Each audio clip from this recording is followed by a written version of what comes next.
그리고 이제 한 4월 말 그리고 5월 초 네. 반등장에서 가장 크게 그래도 빠르게 반등을 한 게 반도체였더라고요. 그럼요. 역시 아니 이거 너무 좋으니까 상황이 너무 좋다. 예, 예. 이 부분에서 가장 정확하게 이제 예측하시는 분 중에 하나가 이제 이주원 박사님인데 네. 이주원 박사님의 그 아이디어의 핵심 뭐냐면 반도체는 네. 딴 걸로 보지 말고 공급으로 봐라라는 거예요. 근데 야 22년도에 정말 지금 와서 되돌아보니까 지금 역대급 공급 과잉이 발생했어요. 과거에 22년도에. 네. 무서울 정도의 공급 과잉이었어요. 그러니까 20년, 21년 쇼티지 덕분에 엄청나게 많이 설비를 때려 박아가지고 만들어놨더니 예. 22년 이후부터 절벽이 온 거예요. 22년 중반부터. 그래서 22년 후반부터 해가지고 23년까지 공급 과잉이 정말 기가 막힌 공급 과잉이 나타났고, 그러니까 과거에 하지 않던 설비 멈춤이 시작이 되었죠. 네. 예, 공급 축소가 시작이 되었고 이제 그 효과가 나타나기 시작하는 겁니다. 그래서 가격이 올라가고 있고 수량은 아직 덜 올라왔어요. 그래서 저희는 이 사이클을 어떻게 보냐면 2년 하강에 1년 반 상승이 주 사이클입니다. 반도체 사이클. 자, 그러면은 23년 후반 또는 24년 초반부터의 부흥이 시작된 거거든요. 그러면 25년도 중반까지 현물 시장의 상승은 진행이 될 것이다. 라고 보기 때문에, 그리고 이제 그 부분은 12월 달부터 수출입 동향에서 확인이 되기 시작했고 1월, 2월, 3월, 4월 오면서 계속해서 강화되고 있고 수출 반도체 전년 동기 대비 수출 증가율이 4에서 50%씩 계속 터지고 있어요. 네. 그러니까 지금 너무 좋고요. 그리고 또 하나 그동안에는 우리가 GPU 쇼티지를 얘기했는데 실상 쇼티지는 HBM에서 더 나고 있는 것 같습니다. 네. 그래서 HBM 쇼티지가 어마무시하다. 그래서 이 HBM 쇼티지가 개선되는데 대략 1년 정도가 걸릴 것 같다. 1년 이상의 시간이 걸릴 것 같다. 그렇게 생각하시면 어떻게 될까요? HBM 판매하는 회사들은 계속해서 높은 마진으로 판매할 수 있다. 지금 뭐 해외에서 전망 나오는 거 보면은 내년에도 HBM 가격이 최소 5%에서 10% 이상은 계속 오를 거다 이렇게 네. 전망을 하더라고요. 보통 반도체는 5% 10% 오른 거 같고 뭐야 이렇게 얘기하실 수 네. 있지만 반도체는 신제품만 제 가격이고 시간 지나면 다 가격 떨어지는 거예요. 네네. 우리가 지금 우리 생각하는 플로피 디스크 얼마 주고 샀습니까? 어릴 적엔 비쌌죠. 네. 그러니까 지금은 뭐 그 플로피 디스크 한 장 가격이면 몇 기가짜리 랜드를 사잖아요. 네네. 그러니까 그렇게 이제 바뀌는 거잖아요. 근데 이제 가격이 떨어지지 않고 올라갔다는 건 그건 쇼티지를 얘기하는 거고, 이 측면이 이제 여기 이 부분이 되게 재미난데, 네. 하이닉스와 삼성전자가 어떤 행태를 보일 것이냐. 앞으로 1년간 너무 중요하다. 그래서 기본적인 전망은 저희 와이스트리트에 나왔던 우리 김정호 박사님. 김정호 박사님 카이스트에. 예, 카이스트 예. 김정호 박사님도 얘기를 하셨습니다만은 한 내년 정도부터는 뭐 45대 45대 10. 그래서 하이닉스, 삼성전자, 마이크론이 HBM 시장을 분할할 것이다. 이렇게 생각을 하셨잖아요. 근데 지금 현장에 있는 저희들 입장에서 계속 이제 현장이 어떻게 돌아가는지 관심이 많잖아요. 네. 그래서 진짜 어떻게 돌아가고 있는데 계속 이렇게 문의를 하고 왔다 갔다 하면서 보면 이거 뭐지? 이런 생각이 좀 들어요. 이게 무슨 말이냐면 어떤 의미예요? 예. 일단 하이닉스는 계속 자기 길 가고 있어요. 네. 그래서 내년도에 이제 12단 HBM4 네. 여기까지 나오는 상황이고요. 그러면 이제 4가 가격이 다시 한 번 더 올라가겠죠. 예, 그러면서 그 어떤 높은 마진율, 지금 생각하는 대략 뭐 50% 내외의 높은 마진율을 그대로 유지할 것으로 보여집니다. 근데 문제는 뭐냐면 하이닉스만에서는 쇼티지거든요. 그렇죠. 예, 마이크론의 수율이 얼마 나올지 몰라도 비슷하게 나왔으니까 무조건 엔비디아가 오케이를 한 거죠. 예, 퀄이 비슷하게 나오니까 퀄 테스트를 해보고. 근데 지금 삼성전자만 퀄 테스트 못 받았거든요. 그렇죠. 근데 문제는 뭐냐면은 삼성전자만 지금 방식이 달라요. 방식이 다르다고. 제작 방식이. 예, 제작 방식이 다르거든요. 근데 이쪽에서도 성공할 수 있고 저쪽에서도 성공할 수 있어요. 그리고 이미 뭐 12단 만들었다고 하잖아요. 근데 문제는 뭐냐면 제품을 성공적으로 만드는 게 중요한 게 아니라 쓸 사람이 쓸 제품을 만드는 게 중요하다는 거예요. 그렇죠. 그러니까 저는 이 그 HBM을 꽃무늬 청바지라고 표현을 하는데, 꽃무늬 청바지요. 예, 이게 무슨 말이냐면 남자를 위한 꽃무늬 청바지야. 그러면은 내가 꽃무늬 청바지 만들어줘. 네. 그래가지고 만들어줬어요. 주문한 대로 만들어줬으니까 내가 입어요. 네. 근데 나는 노란색 꽃을 원했는데 빨간색 꽃을 끼고 온단 말이야.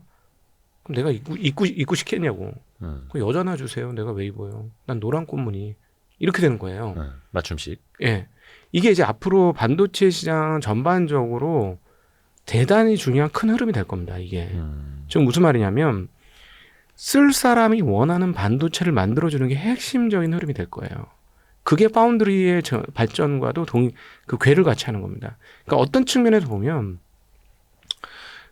과거에는 대량의 기성품을 만드는 게 대표적인 메모리 사업이었고 네. CPU 사업도 인텔을 기점으로 한 기성 제품을 만들어서 갖다가 쓰는 얘네가 만들어준 거에 다른 시스템을 만들어서 맞춰서 조립하는 이런 상황이었는데 이제 뭐냐면 내가 원하는 걸 줘. 로 바뀐 거예요. 빅테크 기업들이 나오면서 이게 바뀐 거죠. 그러니까 범용에서 맞춤형으로. 예. 그러니까 뭐 대표 주자가 이제 애플의 실리콘들이었고요. 그다음에 이제는 점점 그런 경향성이 지금 강해지는데 이게 상상도 못했던 메모리 시장에서도 이렇게 된 거예요. 그러니까 메모리 시장도 맞춤형으로 바뀐 거예요. 그러니까 우리 꽃무늬 정말 진짜 좋아요. 진짜 좋고 우리는 빨간 꽃을 2개, 3개나 달았어. 엄청나게 좋잖아요. 네. 이렇게 얘기해봐야 네. 나는 노란 꽃 아니면 안 입는다니까.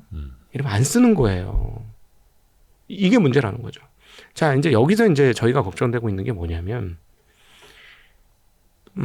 올해 하반기에 엔비디아의 콜 테스트를 통과해서 엔비디아의 납품이 시작이 되어야 하는데, 네. 삼성전자 기준으로. 이게 만약에 안 되면,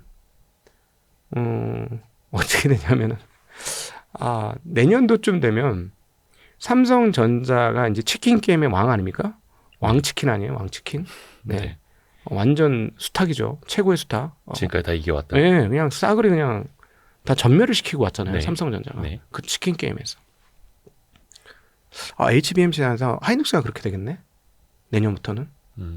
그런 생각이 드는 거예요. HBM 시장에서의 치킨 게임의 왕은 하이닉스. 네, 하이닉스. 이렇게 되는 거죠. 자, 왜 이런 말씀을 드리냐면, 네네네. 만약에 내년도에 HBM4를 만들어서 납품을 하면 여전히 쇼티지. 없어도 공급 부족. 계속 내년까지도 공급 부족 그대로 HBM4일 경우. 지금 3잖아요. 네. 3가 나가는 거잖아요. 3에서 3E로 넘어가는 지금 나가 단계. 있는 건데 지금 네. 4로 내년도에 4가 나간다면 네. 뭐 12단이든 그게 16단이든 4로 나가면 그것까지 만들려면 또 새로 해야 되잖아요.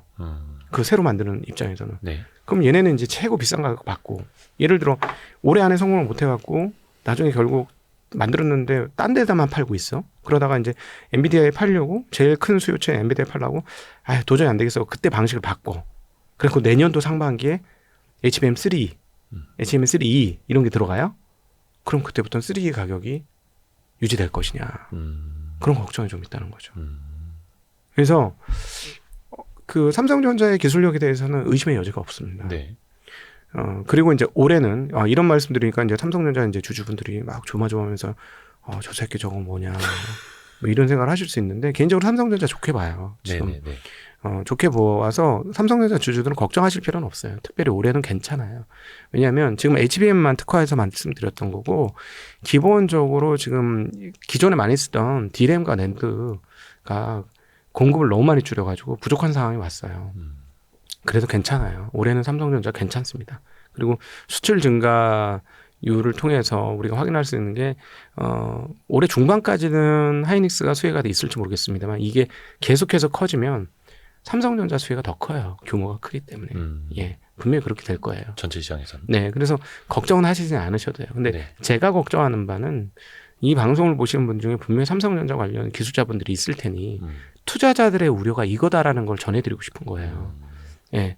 그 500만 원 이상이 지금 삼성전자에 투자를 했고 삼성전자 잘 돼야 되는 회사고요. 500만 명. 네. 정확히 몇 명인지 모르겠어요. 뭐 500만 명 안팎합니다. 예. 어디 나가서 강연할 때 삼성전자 얘기만 하면 주의 집중이 쫙 됩니다. 너무 잘 돼. 삼성전자 얘기하면 주의 집중이.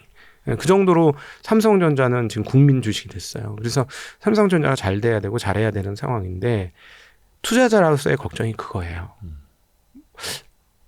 지금 만들고 있는 게 자체적으로는 좋은데 안 팔리면 어쩔? 이 걱정이 좀 있는 거죠. 그러니까 그 삼성전자 관계자분들이 들으시면 꼭 드리고 싶은 말이 이제 수요자 중심으로 너무 많이 넘어갔다. 상황들이. 우리 투자자 입장에서 볼 때 어떻게 이렇게까지 변하지? 그럼 브로드컴 올라간 거 보시면 알아요. 네, 네. 브로드컴이 ASIC의 왕이잖아요. 그러니까 주문형 반도체 왕이에요. 걔네들이. 그래서 걔네가 이제 통신도 잘하는데 지금 이렇게 주가가 많이 올라간 건 통신 때문에 올라간 건 아니라고 봐요. 그쪽이 뭐 엄청 좋아지고 이게 아니었기 때문에. 그럼 결국은 지금 수많은 업체들이 자체 칩을 만들려고 날리고 엔비디아에 적은 엔비디아야. 엔비디아가 너무 비싸니까 못 쓰겠어. 그리고 조달도 안 돼. 그러니까 아우 내가 직접 만들었을래. 좀 부족해도 내가 직접. 그러니까 이제 쪼개면서 만드는 거죠. NPU를 만들어서 붙인다던가 TPU를 만들어서 붙인다던가 이런 식으로 해서 뭐 특정 알고리즘을 만든다던가 이런 식으로 해서 엔비디아의 한계를 뚫고 나가려고 수많은 지금 노력들이 있거든요. 이 과정을 통해서 훨씬 더 수요자 중심의 칩 세상이 열리게 될 가능성이 매우 높다. 그러면 기존에 도매만 하고 있던 B2B만 하고 있던 삼성전자가 그동안에 왔던 세상이 앞으로도 계속 유지될 거라고 확신할 수 있을 것이냐. 그리고 게다가 PC는 굉장히 줄어들고 있는 것이고. 그래서 이제 걱정이 되는 거는 야 나중에 되면은 핸드폰 기종에 따라서 메모리 사양이 달라지는 거 아니야? 막 이런 생각까지 드는 거죠. 그러니까 지금은 아니지만 약간의 온 디바이스가 오게 되는 경우에 한해서 그러면 그들이 요구하는 그 디램의 어떤 모양새나 이런 것들, 그다음에 그 메모리의 상황들도 바뀔 수 있는 거 아니야? 막 투자자들로서는 온갖 상상이 다 되거든요. 네. 그래서 그에 대한 걱정이 좀 있어요. 그래서 삼성전자 관계자분들이 계시면 우리 투자자들이 이런 걱정을 하고 있다. 그래서 이런 걱정을 좀 귀담아 들어주십사 하는 말씀드리고 싶습니다. 삼성전자도 뭐 HBM을 비롯해서 이제 맞춤형으로 할 때 뭐 엔비디아는 너무나 당연하고 AMD를 비롯해서 뭐 고객사랑 같이 이제 협업하면서 개발을 하잖아요. 어떻게 보면 이제 그 측면에서는 또 맞는 방향으로 또 갈 수도 있을 테고요. 삼성전자의 HBM 측면에서 보면. 아니 그게 그러니까 예. 그 언론에 나오는 보도는 이제 더 이상 우리는 못 믿겠다. 응? 작년부터 얼마나 많은 보도가 나왔어요. 한다. 네. 예. 납품이 안 됐잖아요. 우리는 납품되는 걸 바란다. 아니 그럼 본인이 그러면은 그걸 만들 것도 아니잖아요. AI를. 그러니까 이제는 보여줘야 할 때다라는 의미. 아니 그러니까 아니 그 전시용품 말고 네. 납품용 네, 그게 네, 우리는 필요하다. 네. 그래서 이제 기사를 보면은 뭐 이제 삼성전자가 엔비디아에다 공급한 시기가 뭐 앞당겨질 것이다 이런 이야기들은 많이 나오기는 합니다만 최근에 이제 뭐 2분기 납품 뭐 이런 기사들도 나오긴 했습니다. 작년부터 나왔어요. 제가 이 정도 얘기할 때는 저의 기다림이 지금 약간 이제 한계에 왔다. 그렇죠. 저의 기다림은 지금 거의 1년이 가까워오고 있어요. 예. 그래서 앞으로 1년이 진짜 중요한 시기다라고 말씀을 해주셨고, 네. 근데 큰 틀에서 보면은 이제 반도체는 지금이 굉장히 이제 중요한 시기이고 좋은 시기이고. 좋은 시기죠. 그리고 이제 그 유튜브 해보셔서 잘 아시겠습니다만 그 이런 거 이제 영상 한번 찍으면 네. 데이터 발생이 1시간 정도 찍으면 그 카메라 하나당 한 10기가씩 발생하지 않습니까? 그렇죠? 예. 저는 그거를 욕심을 부려가지고 제 컴퓨터에 한번 다 담아보려고 했어요. 금방 꽉 차죠. 안 돼. 한 달이면 끝나. 몇 테라더라? 몇 테라가 한 달이면 끝나요. 그 너무 고급으로 찍으시는 거 아닙니까? 화질이... 아니에요. 저는 1080p. 저는 4K 안 찍어요. 예. 근데 그 말인 즉슨 어떤 뭐 낸드 플래시 수요도 많이 올라올 수 있다 이 말씀입니다. 그럼요. 이제 모든 게 이제 그래픽으로 점차 넘어가고 있고 우리 어린 친구들은 이제 글자로 보는 게 오히려 덜 익숙할 수도 있어요. 그림으로 동영상으로 보는 게 더 익숙한 세대들이 이제 계속해서 올라오고 그렇죠. 있기 때문에 이 그 서버에서의 그 메모리 증가폭은 어느 정도 될 거라고 상상하면 정말 어마무시할 겁니다. 물론 그렇다고 해서 비트 그로스가 증가되지는 않습니다. 이거 이제 또 전문적인 얘기니까 예. 비트 그로스는 여러분 기억하셔야 될 게 복리로 증가한다. 네, 지금 현존하는 세계 최강의 투자자는 버핏이 아니고 드래큰 밀러죠. 드래큰 밀러. 네, 드래큰 밀러죠. 왜냐하면 연평균 수익률 30%라는 설이 있어요. 그런가요? 그래서 그게 가능해? 정말? 연평균 수익률 30%면은 그 정도 나이 때면요. 이게 돈 단위가 이제 그분 나이가 좀 많이 들었죠. 예. 그래도 뭐 총액 규모가 정말 상상을 초월하는 규모로 이제 가기 시작하는 건데요. 네네네. 그러니까는 이 복리가 그만큼 어려운 건데요.